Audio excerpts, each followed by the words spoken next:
Hello, everybody, and welcome to this joint webinar between the International Association of Universities and the Center for International Higher Education at Boston College. I am Gerardo Blanco. I'm the Academic Director of CIHE at Boston College, and it is my great pleasure to welcome you all, depending on your time zone. Good evening, good afternoon, or good morning, and we're delighted that you are joining this webinar in which we will be exploring the challenges for international cooperation and partnerships in these times. I don't have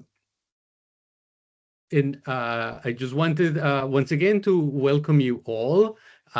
We will have a very dynamic and interactive format. So our intention is to have a round of questions for each one of our panelists that are here with us. And something I really want to emphasize is two things. One, that this webinar is being recorded, and we will be sharing the recording with all of you. So please keep that in mind. But also, we will be really depending on your questions for the success of this webinar. And in that regard, I just wanted to really invite you to use the Q&A function to send your questions. This is going to be really important because once we do 2 rounds of questions to begin the conversation with our panelists, which I will introduce in just a moment, I just really wanted to once again emphasize the importance of using the questions, because we will be selecting from those questions so that we can continue the conversation. So each one of you is as important for this webinar as all of you. So before we continue, it is my pleasure to now turn it over to Illich van Land, who is the Secretary General of the International Association of Universities. And we are so delighted that you're partnering with us for this webinar. Illich, please. Thank you very much, Gerardo, for opening this important webinar today. Indeed, I'm here speaking on behalf of the International Association of Universities and extremely pleased to welcome you all to this event today. From the list of participants, we understand that this is a topic speaking to higher education all around the world. We have more than 650 people registered, which hopefully will lead to a very dynamic conversation as we get to the other side of the first part, the Q&A. So from the side of the International Association of Universities, we're very pleased to already embody this international and cross-sectoral partnership with the CIHE and to be working together with you and to host this joint webinar today. The topic that we are touching upon today is the value of international and cross-sectoral partnerships in higher education. And when we started to develop the concept note for this webinar, we didn't know that another war was about to start somewhere else in the world. And so this has a significant impact already on partnerships as they are deconstructed around the world, or as they unfold or are strengthened anew in other parts of the world. So it's extremely important that we discuss and debate these topics, and the topic itself will come back to your screens in the months to come as well. Hopefully, not too far a future, when this war hopefully will have ended. So when we started the preparations for this important conversation today, we also estimated that international and cross-sectoral partnerships in higher education is something well established. Well, that's what we may question today. Where do we go? What does this mean? And also, is this something that is well understood outside of the sector? That's also something that may pop up during the questions. So the conditions under which partnerships have been built over time have always been impacted by continuous geopolitical tensions and shifts. Yet they always came with challenges, but also with new opportunities. And we want to really emphasize both sides of the medal. And we would like to really see also how the partnerships over time have been developed in a way in which the reciprocity of partnerships has been better underbuilt and will allow to look at even better partnerships moving us into the future, partnerships that may help build peace through partnerships, better collaboration, better understanding, more meaningful, more equitable, and more resilient partnerships. So quite a large agenda here to discuss what makes for higher education cooperation to contribute to better understanding, to better networking, to better working together on meaningful topics that make the difference for the future. So we see shifts at many different levels, in particular also when it comes to donor support to partnerships. We see collaboration dynamics being questioned, developed, not developed. We see countries building on partnerships to develop their own partnerships at national level. And we see alliances being built around the world. So it will be very interesting to hear as well how these regional dynamics impact the future of the sector, the future of society at large, and the future of international cooperation in particular. So I very much look forward to the presentations that are very timely today, and to engaging in strong discussions to follow. I see many experts in the participation list that we know, but I see many new names as well. So I'm confident that this will be conducive to very constructive conversations. Back to you, Gerardo. Thank you very much. And I just wanted to pick up on that last point, having all our expert colleagues attending this webinar.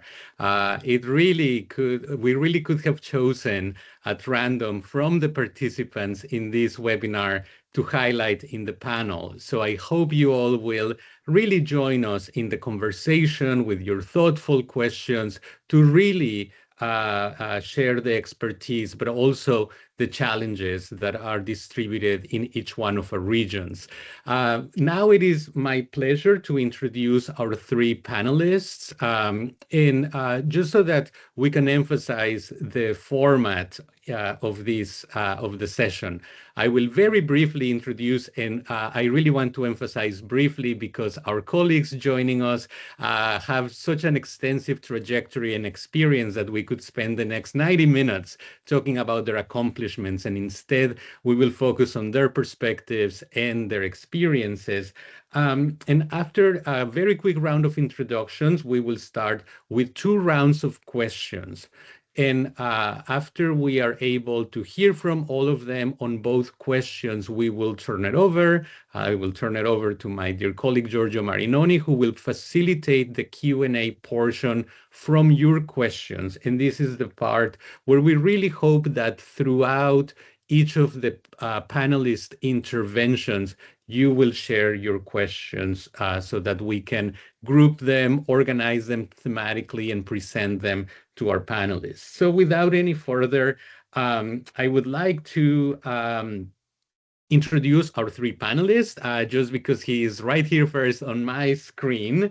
It's my pleasure to introduce Juan Rayon Gonzalez, who is director at Ingenium European University in Spain. It's wonderful to have the European University Alliance perspective represented in this panel. I am also delighted to introduce David Julien, who is joining us from OE, the International apologies, the Inter-American Organization of Higher Education, the V, welcome, and apologies for that. And also, I am delighted to introduce Darkhan Bilyalov, who is our very own visiting scholar at the Center for International Higher Education, most recently Vice President of Nazarbayev University in Kazakhstan. So these are our three panelists. Please, in the first round of questions, feel free to add anything that you would like from your institutional perspectives, of course. But like I said, we need to keep introductions extremely brief so that we highlight your expertise and experience. So the first question that I would like to pose to all of you is, of course, to really just begin with the topic, which is, in what ways are the rising and increasing geopolitical tensions reshaping global partnerships in higher education? So for this first round, I wonder if perhaps we could begin with Darkhan. Then we'll turn it over to Juan, and then we'll conclude this first round with David. So if that sounds okay with all of you, Darkhan. Thank you very much, Gerardo. It's a pleasure to be here, and thank you so much for invitation to be a part of this webinar. I think from my perspective of somebody who worked in Kazakhstan, who was president of the oldest institution in the country, the vice president of one of the kind of newest research-intensive international institutions in the country, I think what we are observing right now is I didn't ask about how much time do we have for response, but you went for the jugular there, Gerardo, with your first question. How about we say about 5 minutes for each one of these interventions? Yeah, at most, yes. Sounds great, Gerardo. Thank you so much. I think what we're seeing in the world that we live in right now, right, is that in the past, when we were establishing partnerships or engaging internationally, we always came from this perspective of sort of cooperative optimism. We saw the future in a very optimistic way. We were eager to get into the partnership and say, let's do it together. Let's work together. Let's do research together. Let's have exchange programs, etc. And I think at some point we came to this, bunny world, and we now are a little bit more cautious, a little bit more careful when we enter partnerships. I think what we kind of moved from this optimism, right, of we're going to cooperate, to some strategic realism. We realize now that we need to kind of work together, but we need to think in advance. We need to pay attention to risk management. We need to make sure that our partnerships can be revised. That they can survive different things. We know in this world it could be, unfortunately, geopolitical conflicts. It could be economical issues, right? Those partnerships that survive 40% drop in national currency, for example, are the ones that are very resilient, the ones that are strategic. And I think another thing that we're seeing right now is that kind of moving from more traditional destinations for T&E, for example, to the appearance of different educational hubs across the world. Even nations like Mauritius, for example, right? They position themselves as educational hub. Kazakhstan is an incredible example of this process, and where the country, is positioning itself as an international hub for higher education. I think it also is kind of results from this, from those new vacuums that are created, because the whole countries, whole regions get kind of out of this international higher education space, and now this vacuum actually creates opportunities for other countries. There's a very strong saying that You cannot build your happiness on misfortune of somebody else. And this is very true. And at the same time, there is, once there is a vacuum, opportunity has to be somewhere for those who want to pursue international higher education. So I think we see this appearance of those different hubs. And also, as Global South, sort of becomes, builds its capacity to run, to create those effective educational systems, I think there's this reciprocity appears more salient, where it's not a one-way direction from north to south, right? Or not like talent instruction and extraction in a way, or given your expertise to those developing contexts, it's actually reciprocal right now. So we're moving from this development stages sometimes to more research partnerships, or partnerships of equal, so to speak. So thank you. That would be it for this one. Thank you very much. Definitely key ideas to think about the need to use a certain level of strategic realism, but also highlighting the importance of reciprocity. So thank you so much, Darkhan, for this opening idea. Juan, Thank you. What's Thank your you, Gerardo. perspective? Perfect.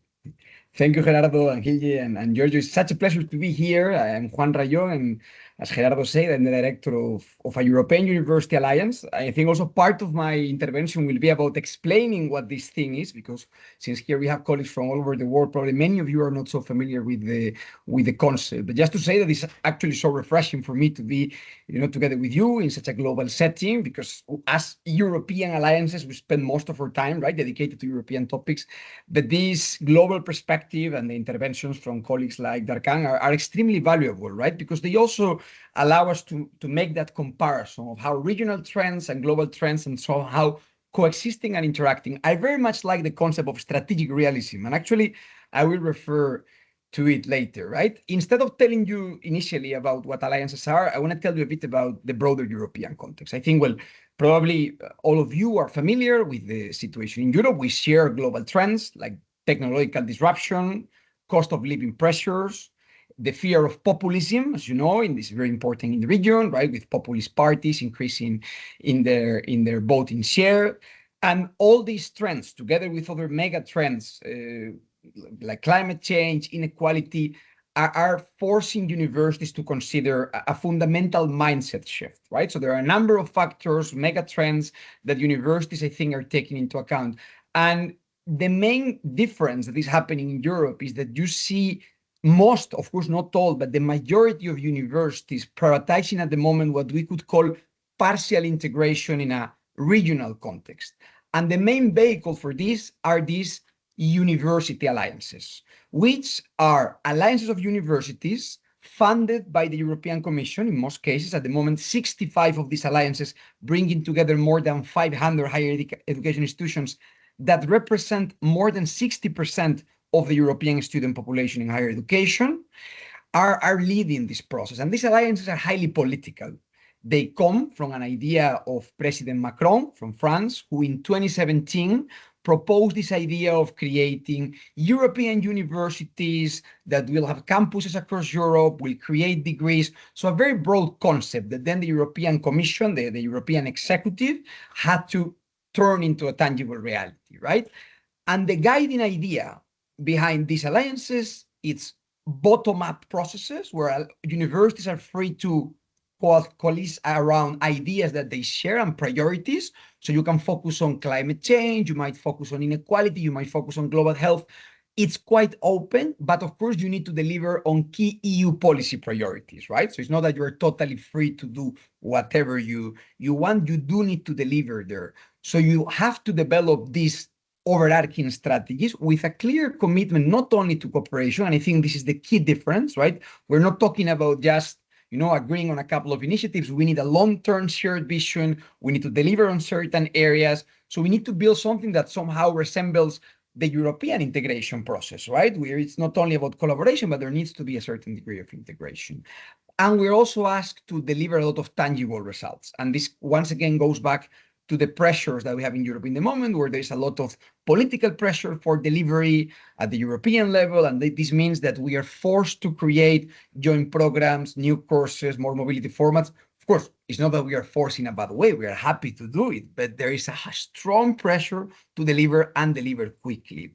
And I think for those that follow internationalization of higher education as a concept, it's really interesting, because here what we see is kind of a textbook example of having to deliver across all that long list of internationalization initiatives, right? If we would be reflecting on what are all the kinds of things that you can do, from intercultural learning in the classroom to mobility to joint programs to research cooperation, here you really need to do all of them, which is not necessarily always a good thing, because as you know, when you need to do everything at the same time, it's difficult to prioritize.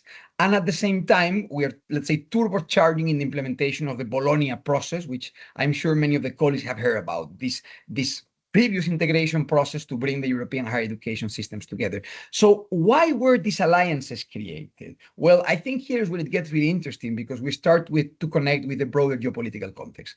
The idea of alliances starts in 2017. We're talking about the first year of the Macron presidency, months after the election of Donald Trump, months after Brexit, in a moment when people in Europe start to worry a bit more about the potential effects of the rise of China, what's going to happen in this new world, what are the implications for economies or societies. And in the end, the alliances are, we could call it a somehow political instrumentalization of the role of European universities, designed in a way in which, of course, it can be collaborative together with the universities. So we can differentiate between two parts here. We have an internal dimension where politicians in Europe try to use universities as a way to foster European cohesion through education. This is not new in the European context, and I'm sure all of you know the Erasmus program, Erasmus Mundus programs, many of you probably collaborate. So for more than 30 years, Europe has been using education to bring people together. I think what is interesting is now the stronger focus on the external dimension, right? Where the Commission, the EU governments, they also see alliances as actors in the global race for talent, a way to pool resources and to bring together capacity to foster excellence, to differentiate yourself in a very competitive landscape where most European universities feel that it's becoming harder and harder to compete, not only with the classic universities in the Anglo-Saxon world, the Oxfords, the Harvards, the Yales, etc., but also with universities in Asia, universities in different parts of the world. So this is kind of the European response to become more competitive. And here is when we can link with the global dimension, because in conversations with colleagues throughout the last 5-6 years, for instance, colleagues in Latin America, there was this question of, is this a zero-sum game? Does more European integration lead to less global collaboration in higher education?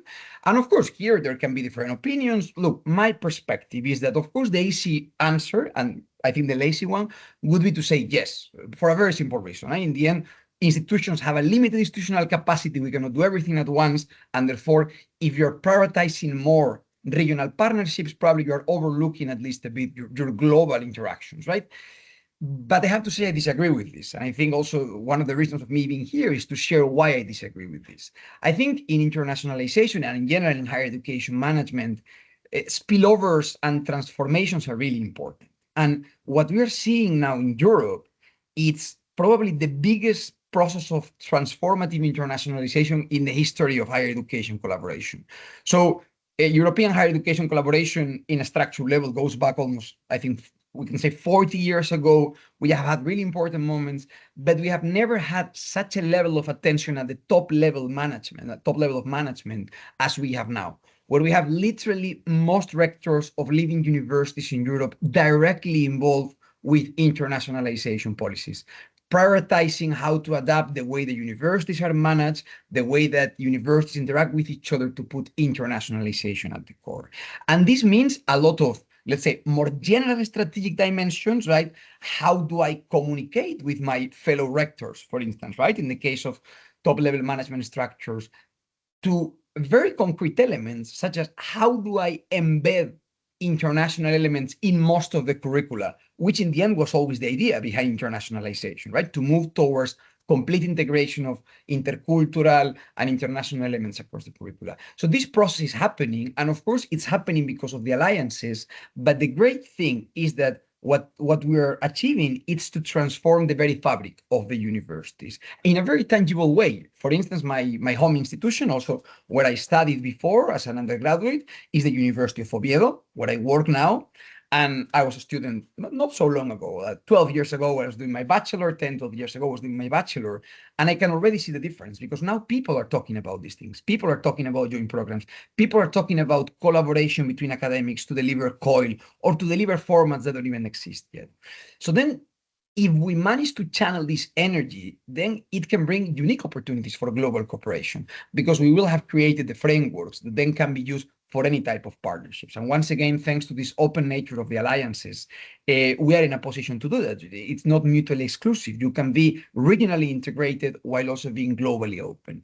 So in the end, I think the sense of urgency that has been brought by geopolitical disruption, which is felt at the political level, but I can also tell you at the rector level, and I see this whenever we talk to our rectors, that many of them, for instance, our own rector in New York mentions that specifically the geopolitical dimension of our collaboration, we have a unique space to really embed internationalization across universities in Europe, and then to use this as a catalyst for change, which is in the end, I think, what we need. You know, in this process of geopolitical disruption, we have two options as universities: somehow try to adapt, survive, pick up the spoils, right? Or gradually, understanding the complexity of the situation, try to become actors of change. Of course, we have limited tools. We cannot solve all the world problems. But if there is someone that can contribute, I think that's us universities. For me, it's really clear because we have the people, we have the values, we have the tradition of collaboration. And we just need to become a bit more effective through that strategic realism that before. Understanding that probably now, whenever we design partnerships, not only among universities, but among universities, governments, the private sector, we do not only need to talk about the big ideals, but also about the kind of transactional elements, and those two should complement each other, right? So I think this is a bit the context, and then, just to set the stage, and then I can reflect more on the concrete elements and opportunities in the second part of my intervention. Thank you so much. Thank you very much, Juan. And I really appreciate your candor in giving us the political context, because these decisions and these alliances happen in a particular context, and it's important to understand what was that moment and also determine how that continues to change, because these are always dynamic elements. It's really significant what you mentioned of having 60% of the total enrollment in some form of scheme. And I think that gives us the sense that this isn't just discourse, this is already happening, and it serves as an example for other regions. But I also really wanted to repeat what you said about universities being regionally integrated while globally open. And I think that is something so important to really think about how other regions may think about this, and not as a zero-sum game. I really think in our field, we're constantly looking at the gray area and finding these nuances, which I think is really important. Most certainly not least, I want to now turn it over to David, and I really look forward to your perspectives on this question of how are these global tensions, right, reshaping global partnerships in higher education. David. Thanks, Gerardo, and good morning, everyone. For those joining us from the Americas, and good afternoon and evening to those who are maybe in other parts of the world. But yeah, this contextualization, Gerardo, that you mentioned, and naming the elephant in the room, talking about the political tensions, and we feel it from here. IOHE is similar to IAU. It's a membership-based association. We're hosted by Université de Montréal, so I'm talking to you from Montreal in Canada. So we are, of course, feeling it very closely, what's happening in the geopolitical context now, and from where it is driven. I know I'm presuming you feel the same, Gerardo, when things happen in Harvard, your neighbor, or Columbia, not so far. I mean, you can feel it as an institution. So I will try to dig in those nuances, as you mentioned, but maybe bringing in that inter-American perspective from what's happening in not only the Americas, so Canada, US, and South America, Central America, and the Caribbean. I think, I mean, and I'll try to be, and I appreciated the kind of the macro context my colleagues shared. I want to give some very concrete examples of how things can shift rapidly. I was scheduled to attend, for example, Congreso Universidad, which is an event that it's the 15th edition in La Habana, Cuba, that happens every second year. So it means that for 30 years, the Cubans have been calling their hemisphere. And because, I mean, and maybe many of you don't know that, but Cuba has a very strong higher education system in comparison to their overall level of socioeconomic development, because higher education has been publicly supported. Some of the best doctors are trained in Cuba and are being sent to other countries in the region. It's a very strong higher education system. And they had this leadership over 30 years now, when they were calling for all their colleagues, when Juan says that presidents or rectores are more and more engaged in this internationalization of higher ed discussions, and they need to talk and engage with their peer rectors. This is an example of a forum where all the community of the management of universities meet to actually tackle those challenges and discussions. So basically, this 15th edition was supposed to happen mid-February 2026, just a month ago, basically. But what happened 2 weeks before that, the Venezuelan situation happened. And obviously, long story short, the conference had to be canceled. The Cubans were forced to cancel their event because all the oil that was provided to Cuba by Venezuela was now being sent elsewhere, and so on. So basically, energy challenges, lack of fueling, problems with airlines, and so on, forced them to cancel the event. So when we're talking about are the geopolitical tensions reshaping our agenda? Yes, this is concrete. Like, there were, I don't know, 2,000 people supposed to meet and gather to discuss, development issues, academic concepts, share their findings. It's both academic and strategic. It just didn't happen. So we are feeling the change. So that's something for me, of course, that was very, very concrete, because it's an opportunity for us to engage both with ministries of higher education, university presidents and vice presidents, leadership, and academics to actually move forward our agenda. And yet that was not possible this time. So just a very concrete example, but you can feel the impact, and we can see it in other spheres where now everyone is kind of on the top of their toes, looking at what's going to happen. Like, we have a project coming in 6 months on, I don't know, a group of researchers going somewhere for within an alliance or within a project. Will funding be still available? We've seen last year, for example, with the USAID funding engage in development in some of the developing countries in Latin America.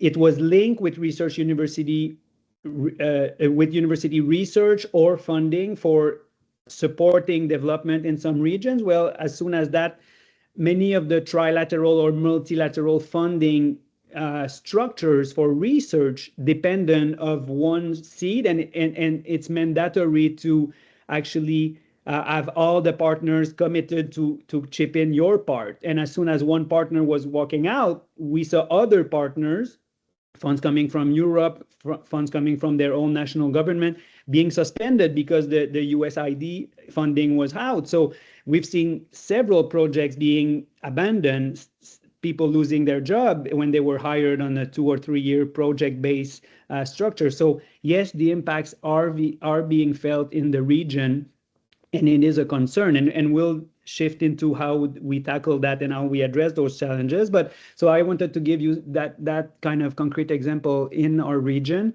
Also, maybe touching base on a more local perspective, sharing what's happening here in Canada, for example. and Juan, you were talking again about university presidents. It's funny. I think I've heard so many university presidents saying in the last month or year that their phone has been ringing from top leader, researcher, and academics, basically saying, you know what, if you need someone in this field, I'm available. I'm just waiting for your offer. And the multiplication of those calls ended up being, I think, from the Canadian government, it was a 1.5 or 1.7 billion dollar investment in, they call that the Canada Global Talent Search, or anyways, some very strong incentives to attract research talent. And we even saw that our Tri-Council, so research funding money in Canada is split about across three main research funding bodies: health, science and engineering, and social. So their Tri-Council, they even develop a strategy for, they call it excellence research chairs, making some categories possible to attract and appoint chair leaders from outside Canada to actually contribute to the possibility of maybe seizing the opportunity of either an international scholar being in the US, for example, and wanting a second option, or someone that feels that their own, although they're, let's say, from that country, but they feel the security for their funding is being challenged over the next couple of years, or they feel that they're researching climate change or whatever, and this is even being questioned if it's relevant to continue or not. Well, they look for other opportunities. So we see those shifts in terms of government priorities, addressing and seizing what is a challenge for some, transformed in an opportunity for others. And just another last example, I wanted to share something we saw last year, and I won't name the country, but we at CIHE, we are acting as secretariat for CIHE, the Conference of the Americas on International Education. So similar to what EAIE is in Europe or API in Asia Pacific, within the Americas, we host CIHE, which will group all the universities from Canada to the Patagonia and our partners from outside the world. One of our member countries was getting, for many years, government funding to attend a very large international conference on internationalization in the United States, not to name it NAFSA, but, and then, of course, and then they said, you know what, this year, because of what's happening and some of the policies, our government will not support our delegation to go there, have our study in country brand, and we're looking, so that budget is out, we're shifting it, and so we'll go to CIHE and we'll come in with a large delegation, we'll build our study in brand at your conference, because yeah, no, it's not happening, we're not going there. So it's happening at governmental level, it's happening at university level, and we could dig in, and the Center for International Higher Education does look at data, and you've seen the decrease of international students coming in, for example. So it's really happening at all those levels, and we definitely see that need to reshape those global partnerships. So as a general intro and those 3 or 4 concrete examples, that's what I just wanted to share as a first intervention, Gerardo.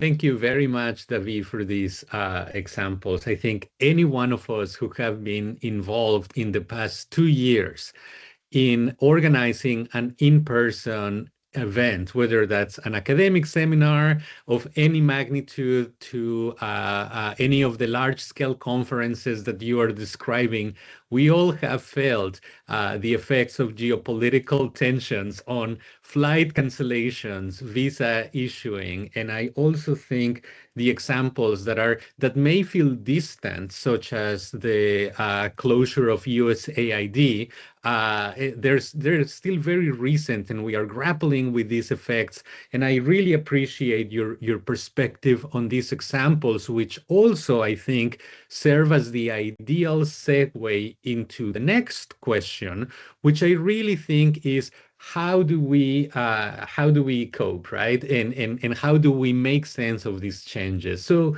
the question for this second round, which I would propose a slightly different sequence. So I think for the next question, I would like to begin with Juan's perspective, followed by David, and then concluding with Darkan, if that sounds okay.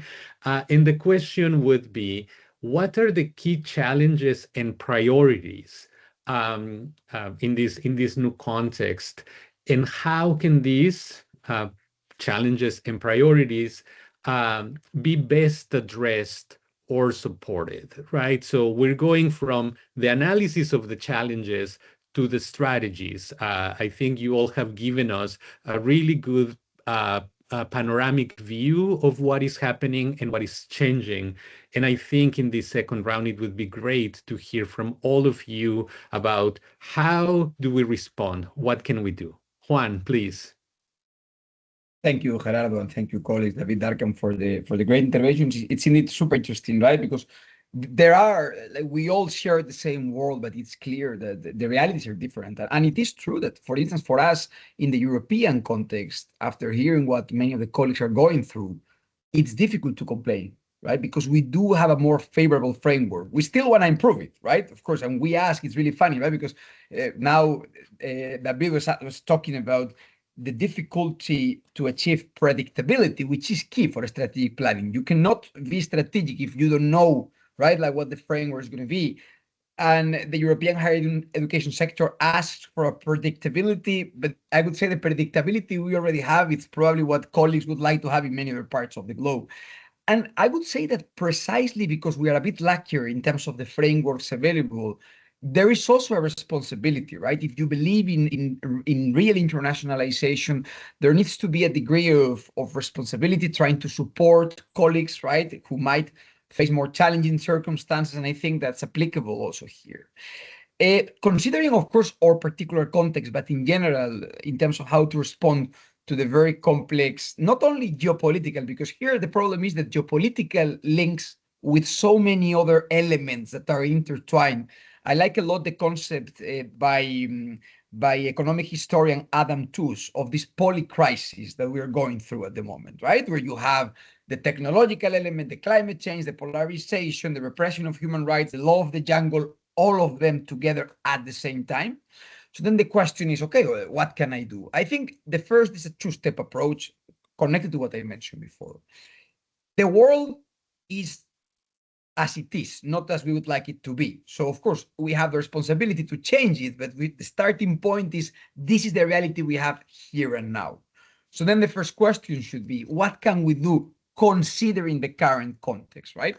And there we go again to the element that Darkan described at the beginning, that probably can be the main takeaway of our discussion, which is the strategic realism. For me, when I was preparing for the panel, I was thinking that in the end, the overarching question, and I think this was very nicely formulated recently by Canadian Prime Minister Mark Carney, right, in this very nice speech he gave at Davos, on understanding that there needs to be this intersection between the transactional element and the values-based approach. And for partnerships in higher education is in the end the same, right? The question that we need to answer is, can partnerships be both values-based and transactional? And to be honest, my answer would be yes, because to be frank, they have always been. It's just that before, probably, we would go at lengths to talk about those grandiose ideals, but the transactional element was always there. It has always been there in international relations across the board, not only in our sector, in all sectors, right? So then the question is, now that probably we need to call things by their name, and can we be mature enough to do that, when we interact with peers, when we develop new schemes, also reacting, I think, the points that Darkan made, right, about this transition about the so-called, I don't think it's a good term, but global south acquiring a stronger role. There are some shifts there in place that need to be considered on how partnerships are constructed, right? And from our European context, but I think it's applicable to many of the colleagues, because, for instance, David also mentioned the case in the Americas. We have this combination, right? We have increasing pressure on universities to deliver results for society. And this relates a lot to the political interference, which can be really dangerous, right? Because here we start with something that I think is really positive, which is accountability of our work and institutions, right? We need to respond to societal challenges. But then the problem is that we end up with what we are seeing in many countries around the world, right? Of course, indeed the US, but I think many others, which is that the political interference with how universities conduct research, collaboration, etc., without the necessary explanation of what universities are and what we achieve, right? So there, I think the way that in which we need to approach it, and I will give this kind of general framework and then provide some examples that I know of in Europe, is that universities in how we both build collaborations, but also more importantly, communicate those collaborations to our stakeholders. We need to be both strategic and pedagogical. What do I mean with this? We need to be strategic because we do need to understand that certain things are shifting in our societies, and it's important that we also take those on board, right? So if we see in many of our countries that certain political elements that maybe have been taken by a part of the political spectrum can also lead to useful collaborations, let's think about aspects such as aging populations or problems related to fertility that can achieve a more transversal element. Then we can also do collaborations that respond to changing societal needs. Right? We can also be strategic choosing the fields in which we collaborate so we understand that the political sensitivities are changing. But at the same time, we need to be pedagogical. And pedagogical means that universities are built on this idea of free inquiry, the capacity to explore knowledge, right? In a way that is also, that it does not follow the regular industry logic of, I want results by tomorrow. No, that's not how knowledge works, right? You need to do basic research, you need to explore, you need to have discussions. The knowledge production is complex by nature. Otherwise, we wouldn't have produced knowledge, right? And it's important that we communicate that we do not enter just in the quick confrontation, right? No. But we really try to explain to citizens, to the stakeholders that we have, to the entities we collaborate with, how the process of producing knowledge for the benefit of society works. So I think this should be a key part of our toolbox going forward, also in terms of how we build partnerships globally to respond to these societal challenges. What I see in Europe, and more specifically in the context of alliances, to be honest, are really great signs. In our case, in Ingenium, we are a younger alliance, right? So we haven't been able to dedicate as much attention to global partnerships as we would have liked, but we would love to do that more in the future. So I'm also totally open, by the way, to explore collaborations with colleagues here. But to be honest, I'm quite impressed by the quality and the impact of many collaborations that I see in the European higher education scene between alliances of universities and global partners. I'm going to name just a couple that come to mind, but there are many other. For instance, I know the colleagues in Una Europa, which is one of the biggest alliances, have a fantastic seed funding mechanism together with African partners, which brings together researchers to give seed funding opportunities that then lead to research projects. I know that colleagues in CIBIS, also a very big alliance, I think more than 10 universities, have structured collaboration also with African partners and are engaging also in collaborations with Latin American partners. So once again, what we are seeing is that this dichotomy or, like kind of contradictory nature of regional integration, global cooperation doesn't have to be real. That we can have both, that we can have regional integration processes that are convenient, right? Because we share, especially in the case of Europe, but I think anywhere in the world, regions do share certain higher education traditions. In our case, we also share regulations and also the capacity to change those regulations. But at the same time, in the global stage, collaborating more at the regional level can make you a better partner, can make you understand how to make partnerships more impactful and how to turn those partnerships into strategic elements to at least gradually improve the really difficult geopolitical situation in which we find ourselves. Because I do believe, and I think this can be my final statement here, I am absolutely convinced about the role of universities in creating a more interconnected world. And I know it because just like many of you, we have seen it. We have seen it, the impact that we can have. It's not something that we theorize about. We see it. We just need to look for the ways to gradually extend it further. And I think that's the challenge that we have, but also as higher education leaders or as people involved in higher education collaboration, that's our responsibility. Not just sit back and think, look, let's hope for the best, but really think about how we can make our contributions across the world and how we can make our partnerships more impactful considering the situation really. So that would be it from my side. Thank you very much. Thank you, Juan, for these examples. Also, thank you for reminding us about the need of predictability. And I think that goes in many different ways. One of them is even in volatile environments, we can create certain organizational routines that enable a level of cooperation because waiting, and we learned this from the pandemic, that waiting for everything to be resolved to continue the work, the critical work of universities simply leads to stasis and to inaction.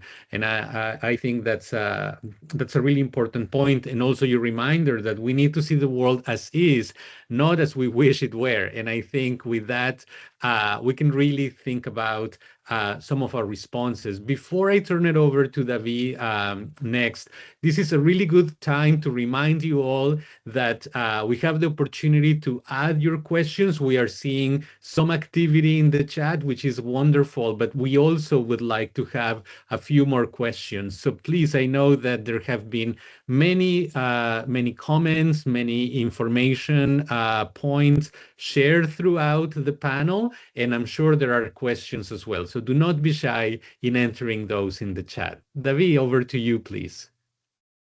Thank you, Gerardo and Juan, for setting up the table. And I will basically continue in that same line. I think, I mean, if we all go back to all the different speeches we've heard in webinars and conferences, I think at least for a decade we've heard so many experts, the center scholars, Gerardo, your articles, and all of that talking that internationalization is not just mobility. I think that if you look at the last couple of years, I think those geopolitical tensions, and here in Canada, for example, the problems we had with the visas and even housing now just not being able to support as many incoming international students, all these external factors kind of forced our hand a bit to actually develop other internationalization of higher ed strategies, which in a sense, I guess, is positive.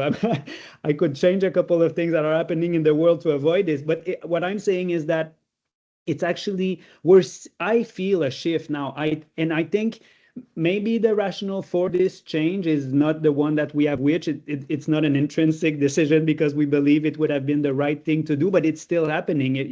We were talking about the Bologna process earlier, and I think if the focus was on sending students everywhere and getting them their international experience, if we go back a decade or more ago, and even if you look at the national strategies that were developed by government, it was sending.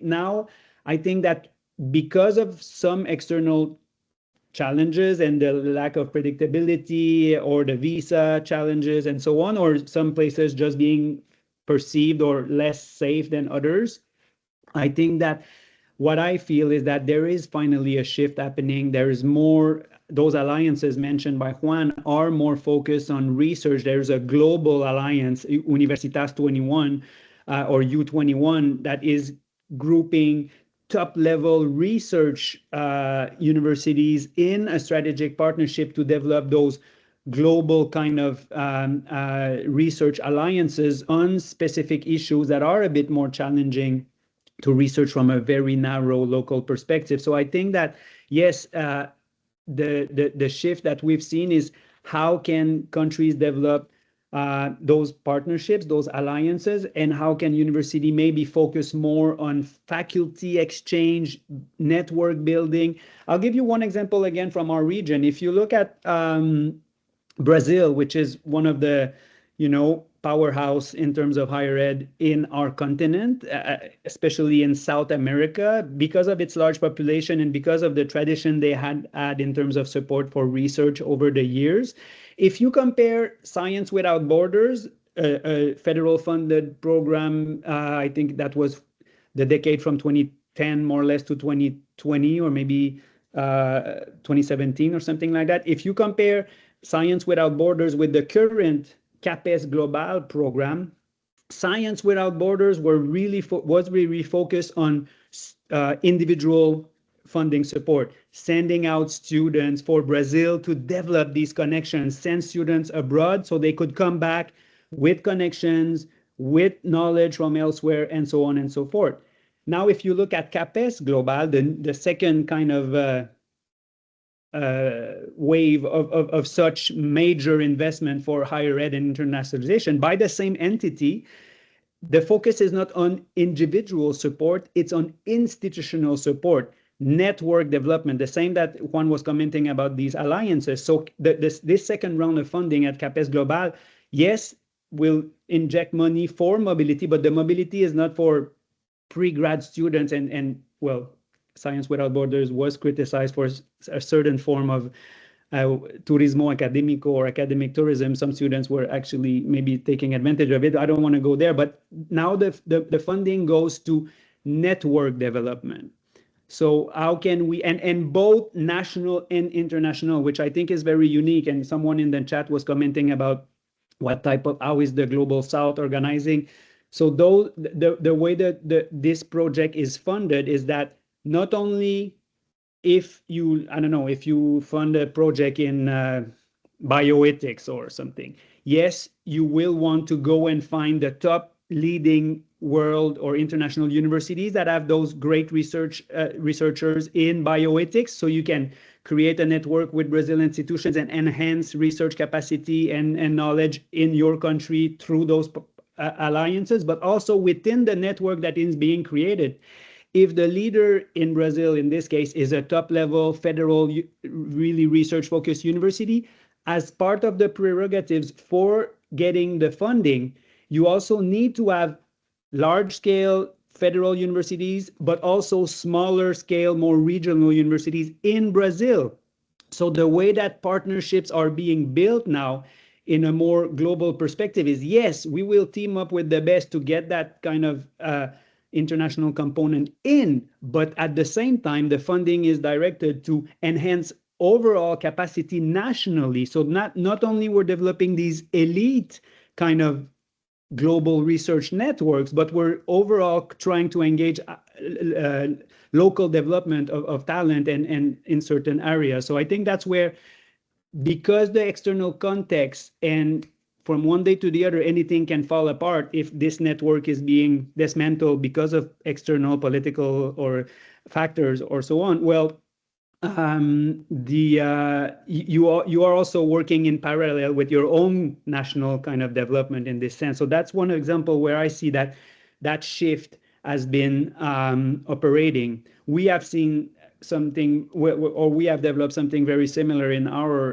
association, where we've tried to develop those kind of summits where we engage two different countries or a group of different countries in developing bilateral research partnerships. Again, bringing in delegations of universities in a certain country, but also with a prior matchmaking kind of analysis where you can actually not only develop partnership where, okay, we're going to work with country A and country B. No, we need to go down and say, if these two countries are working together, what are our areas, our common areas of strength? Are we into mining and fishing and forestry, or we are in biofood, agronomy, and other type of development according to our industry sector, our overall development? So once that is identified and those matches are made, there's actually more potential ways to develop such partnerships in a more relevant way and with more possibilities of finding the matching external funding support to actually develop that. So I think that if I summarize my main idea, I think the shift I see from mobility to more research-focused development is positive in a way, and we definitely feel this happening. And maybe one last comment. I think it also, there's a lesson to be learned, and it's the need for diversification of partnerships. We've seen some countries putting all their eggs in the same basket, and with big partners, and when the geopolitical context is shifting, whoops, all of a sudden, if this partner is walking out and you were doing 80% of your internationalization with that country, you're in trouble. There's some Australian cases linked with their dependence with China mobility at one point, where when China started to send students across the world, has been shifting.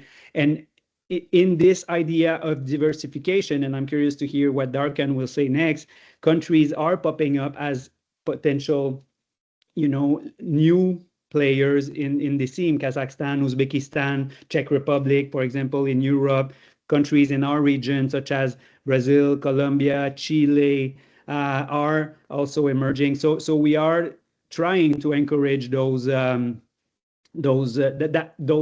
diversification of partnerships through the different activities we're trying to set up, supporting our members' efforts in their internationalization journey.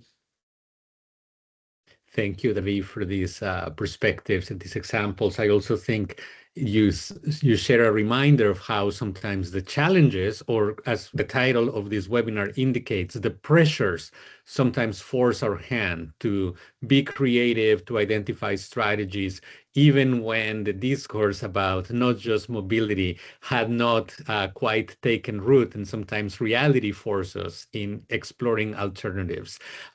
Next, we have Darkan, but Juan, I saw your hand for a moment, so if you wanted to add something I want briefly. to react to something, but maybe it's better if Darkan goes, and then I can. So please, Sounds Darkan can perfect. go, and then And I it can looks just like make we a quick should contribution. have ample time for additional discussion. So Darkan, then over to you, please. I wish to continue to Juan Arayon. I guess I think there's an excellent point, but it's a suspense. So we'll look forward to that point that you're going to be raising later on. I think again, I recently was in Rebecca's class, who's also here. Thank you, Rebecca, for for the contributions. And we talked about Kazakhstan developing this kind of internationalization as a national strategy. I think what Juan Arayon, you said about those two dimensions, right? The transactional dimension and values-based dimension of partnerships, and you also said that they always existed. And I would like to add here, there's another component, is that strategic political component. I think now higher education is a political power. Countries use it strategically to position themselves. They use it strategically to also protect themselves. So I would say Kazakhstan, in a way, because our president, Kassym-Jomart Tokayev, promotes this multi-vector policy where you work with different countries, when you open for dialogue, etc. I think, and Kazakhstan historically has been that kind of like a middle child, that has to be like compromising, that has to be friends with the older, with the younger, and because we just sort of geographically we are between very big powers of this world.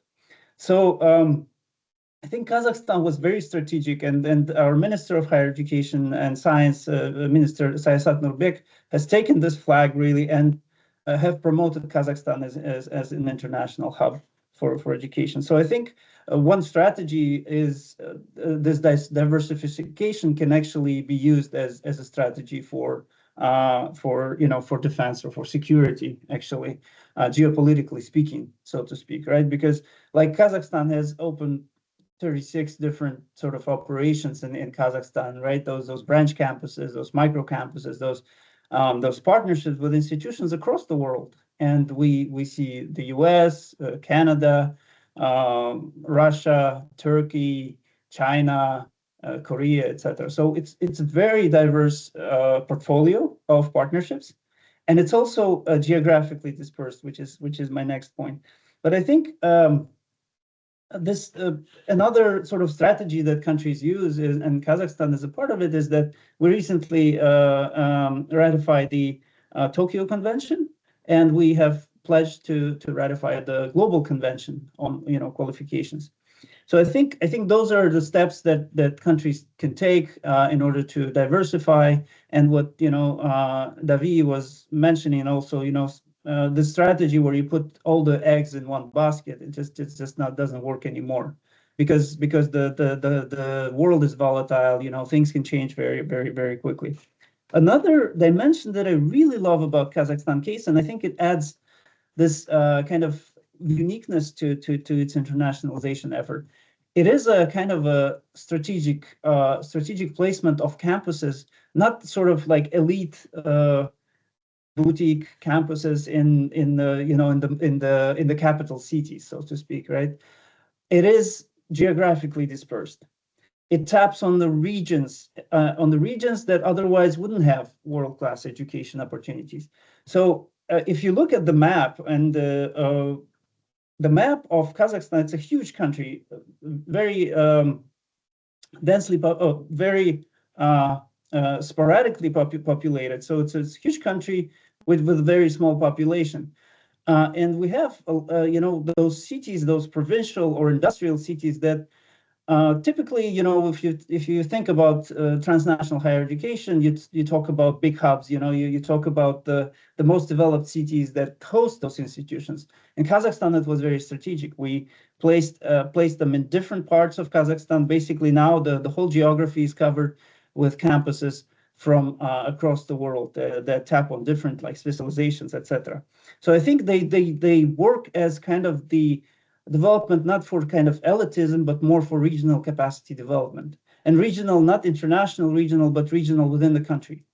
And I think this is very important when you think about this kind of new wave of opportunity for, at least in the Kazakhstan case, is that it is dispersed. And for countries like Kazakhstan, or for other contexts in Central Asia, there's a lot of risk for losing your talent. There's a lot of risk for losing your talent to neighboring countries. And when you bring those neighboring countries to work, in your country, geographically, there's a much less of a risk of losing those talented youth. So some cities, for example, bordering Russia, has traditionally been the kind of the channel for the best of the best to actually go and study in Russian universities. Now we have the University of Arizona branch campus there that actually helps to kind of stop this kind of brain drain migration flow to our neighbor country. So some on the east and in the south. So there are those sort of strategic approaches that countries can take in order to make this internationalization not some elite kind of, if you live in capital, you get access to those kinds of things, but actually to strategically disperse it across the country, especially a country as big as Kazakhstan, which is the 9th biggest country in the world. Another thing, I think, when we talked about, this partnerships is now going, to make those campuses resilient, or to make those opportunities actually to develop quicker. Kazakhstan has, I think, strategically, or by design, or by how it developed, it actually aimed for more like micro-campus models, where you don't have a huge operation, where say New York University, like they did in Abu Dhabi, that doesn't come and build a huge campus there, and brings its people to run the university. It actually went for a different model, where it either it works with the universities that are already established, uses facilities, etc. So the pace of development of those programs, of those campuses, is much faster, and it's much less of a risk. And I think in this world, every single university, we know what's happening financially to institutions. We know what's happening financially to US institutions. We know what's in what sort of situation are UK universities right now. And Australia, there's not a country that has been traditionally extremely successful that's now suffering from some sort of financial troubles, right?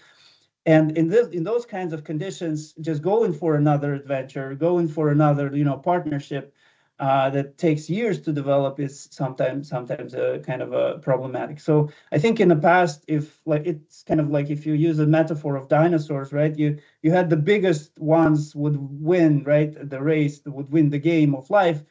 It's actually different now. It's the smallest ones, the fastest ones are really who are more competitive, who are more resilient. So I think we're going to see emergence of those smaller sort of models of cooperation that we see in those educational hubs developing. I think back to you, Gerardo. Thank you so much. And thank you to all our three panelists for these perspectives. Before turning it over for Giorgio to have to deal with two challenges, which is organizing all the richness of your questions into the Q&A for this portion of the discussion and managing the time, because it's incredible just how this really rich discussion, the time just it flies, but it has been such an engaging conversation. I just really wanted to thank Darkan for adding and reminding us of both the economic dimension and the political one, which I really think have really come through some of these. So Juan, I know you wanted to add something, and after that we'll turn it over to Giorgio. Please go ahead. Thank you so much, Gerardo, and thank you, David and Darkan, for this fascinating conversation. I actually wanted to react to something that David mentioned. And well, before being in my current capacity, some years ago, I was president of the Erasmus Student Network, right, which is the biggest student association focusing on student mobility. And I do have to say that even though I do believe, like, firmly in the importance of transversal internationalization that really focuses on embedding across all the fabric of the university internationalization, I do believe that physical mobility is the most powerful tool that we have to really turn internationalization into something impactful, especially at the undergraduate level. And when it comes to the academic tourism, you hear these things. There's this very good quote from El Quijote, maybe you heard it, which basically goes, "They bark, Sancho," which means that we ride, right? So if they complain, it's because we are doing something that is gaining attention. And look, I have been an exchange student in Istanbul for 1 year doing my law bachelor, so you can imagine, totally different world. What I saw there, I mean, I cannot really imagine my career in higher education without it. But I have also been a student in Granada, which is one of the most internationalized universities in Spain. And the power of those physical exchanges creating an international classroom, it's something unique. So I think as people advocating for internationalization, we need to understand that the power of that undergraduate transformation is key, because it's the most inclusive way to embed internationalization. Not everybody will do research, not everybody will do, complex formats, but I think we can convince a lot of different students of different profiles of going somewhere, experiencing a different way of living. And the great thing is that now we also have the technology to pilot new formats, right?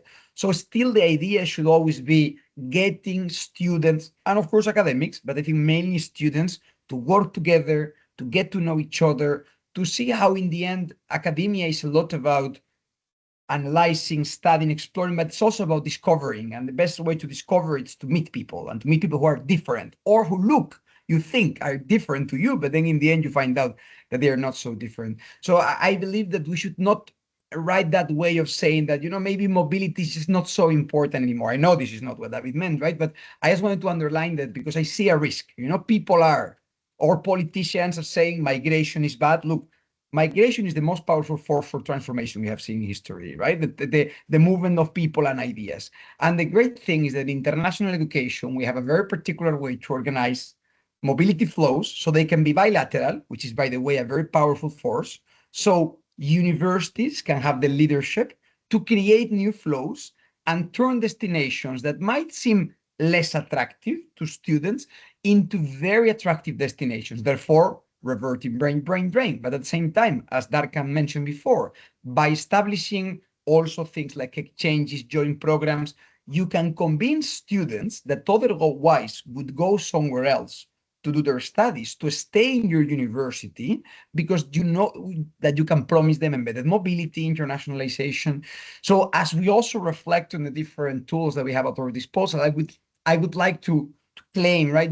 To highlight the importance of those physical exchanges, because I think they should remain at the core of what we do as international education aficionados. Thank you. Thank you, Juan. Thank you very much for this. I will now turn it over to my dear colleague Giorgio Marinoni from IAU for the Q&A. And apologies that the wonderful discussion has consumed a big part of the time, but I think we still have time for Q&A. Giorgio, over to you. Yeah, thank you very much, Gerardo, and thank you very much to the panelists. The task is very Giorgio, your microphone, I think it's up on it your may ear, be just be if you just pull it down. I think your headset, Giorgio. If you have the microphone. Sorry. Apologies. I didn't realize that. Yes, no, I was saying the task is challenging because we have a lot of questions. So I will try to group some of them, but I already apologize because we will not be able to tackle all the questions that we received here in the few minutes that we have before the end of the webinar. So I will try start with the first one with a combination of two, and basically deals between the tension, what we discussed already, between the values and the reality in a way. One part of this question is asking, how do we approach partnership, for instance, with institutions that are in particular political system that are probably not reflecting, for instance, the value in which our own university believe. And the other one, it's very similar. How far can we go in, let's say, let loose a little bit our commitment to our own values in terms of creating partnership, and how much does it play the financial benefit part on those kind of consideration? Who would like to tackle this first question? David, please go ahead. Okay, well, thanks, Lacan. I can jump in and both respond to that and the clarification Juan made. And yes, clarifying, although I did mention my satisfaction for opening new forms, I do believe that mobility should remain as part of the art of our efforts. And I think that's where the match, like when I see universities injecting so much, for example, in student recruitment fairs, I say, okay, well, maybe you will catch 8 students, but the next year, what's the ground behind that? You need to go back to the fair and start recruiting again. And when you do develop partnerships through Alliance, and you also have, so combining academic partnership, research partnership, that will send you a never-ending source, because when faculty start working together, they say, hey, I have a grad student coming in and he wants to do an internship somewhere, it will reinforce. Anyways. Talking about values, I think what we need to remember, especially those in leadership positions, if I go...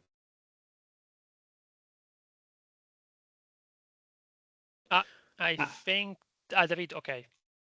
If my own experience of realizing what were my values and how those values were actually shaping my behavior or my thinking process was when I was first confronted to a different set of values. It actually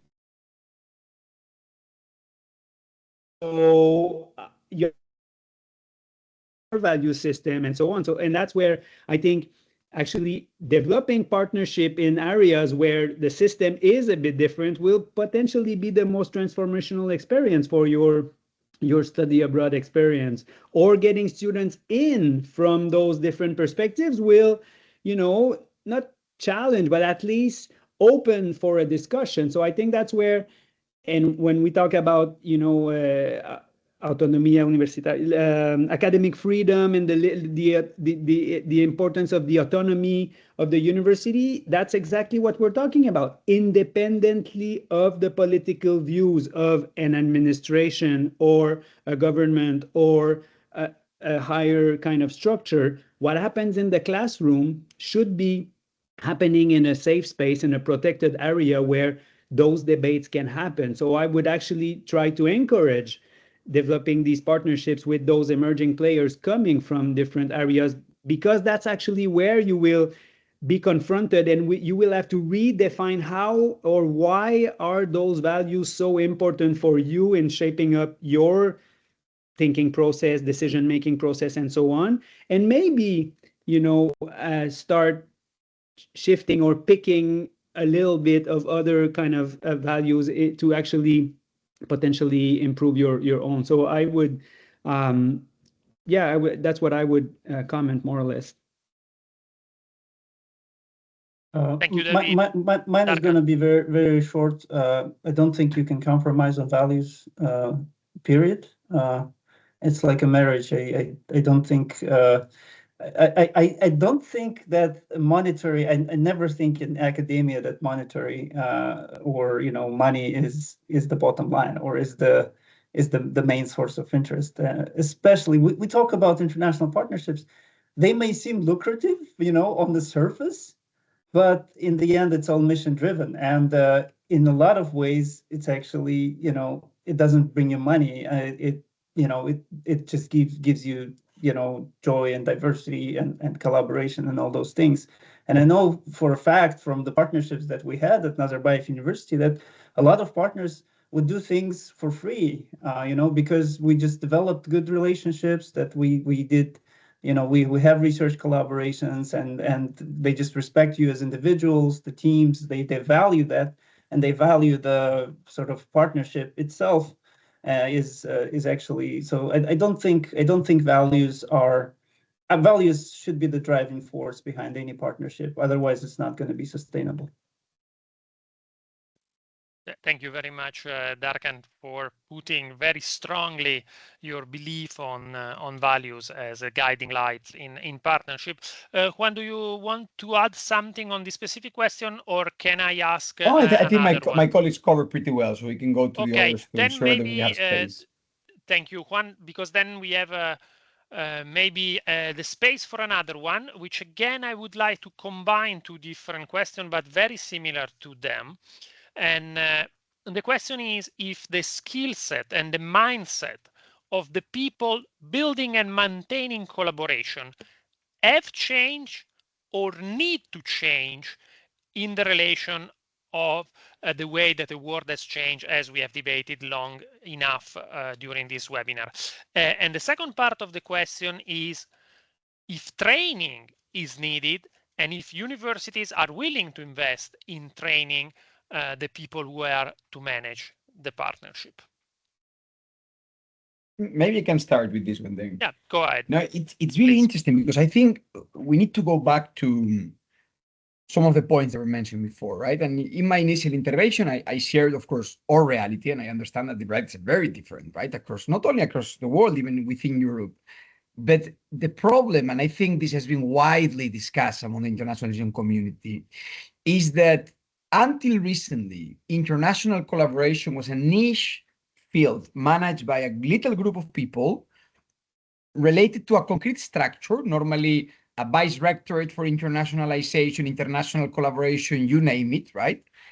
And not something that was structurally embedded across the universe. This doesn't make sense, right? Because in the end, if we are to realize this idea, and some of the colleagues mentioned it in the chat, right, of embedding in the curriculum, of transforming structures, new technologies, this needs a new approach that needs to be transversal because the people dealing with academic management, with pedagogy, are different people than the one that have the overarching management responsibility of international partnerships. So to me, the question there is, what needs to happen to get there? How do we convince those people? And I go back again to that combination of transactional argument with values-based approaches where you really try to get to the, like the enlightenment of people and showing them what's the right thing to do. How do you do this? Of course, the training, with the risk of entering into the buzzword territory, because training is a thing that we always say in these webinars, right? Training is key, but I think what is most important there, knowing how universities work, is leadership. What do I mean with leadership? What we see in our context is that the real change came, connected to what I think several colleagues mentioned before, was when we managed to get top management, rectors, vice rectors, engaged in day-to-day initiatives about internationalization. Because universities, although we are political institutions, depending on the context, with more or less internal democratic procedures, we also are strongly guided by leadership. And I don't think that's a bad thing. I think that's actually a very positive thing. The fact that leaders at the top level, at the faculty level, at the department level, have the capacity to guide colleagues, I think that's super important. So probably what we need to do more is to think, how do we engage with leaders so then they can create that kind of spillover effect and convince their fellows of the right thing to do. And at the same time, leave space for bottom-up ideas. Once that people have gotten the concept, right, they should have the capacity to also shape the process. I think I refer partly to this, and with this I finished before, but I think it's a really important concept. One of the reasons why I believe alliances are being so successful at the moment, of course in Europe, but I also see from the colleagues in the chat across the world, is when they manage to combine top-level steering with bottom-up engagement, meaning there is a direction that is open enough so different profiles of people can contribute, and you keep open channels for communication so academics, staff, and students can come and say, hey, I also want to be a part of this. How can I be part of the process, not only as a recipient, but as a shaper? And I think that's how we get there, in terms of embedding internationalization and changing a bit the conversation. You need that kind of combined approach of top level steering and then bottom-up engagement so people can contribute. And of course, training is part of the story, but with a clear understanding of how this process needs to unfold. And with that, I finish. Thank you. Thank you very much, Juan. David and Darkan, do you want to add something on this? Well, just to complement and answer the question, I think both mindsets and skill set is changing. I don't think that change is completed, but it's definitely happening. And I think that's where it was briefly mentioned, but the more innovative ways of shaping internationalization, COIL methodology, other types of virtual exchange are contributing to that change. You don't need to jump into an airplane anymore to have access to other people's ideas.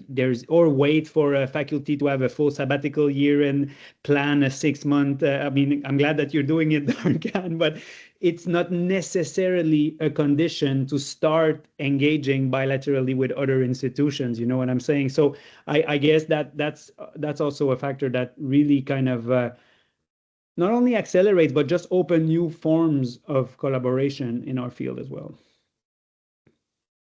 Thank you very much, David. Darkan, that's your last chance if you want to add something. If not, then I will thank you very much. I would thank you very much, Gerardo, for the moderation of the panel.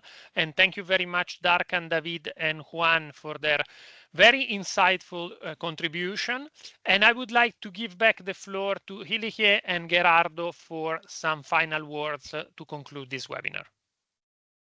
My message is on the chat, so I'll see the time to release, please.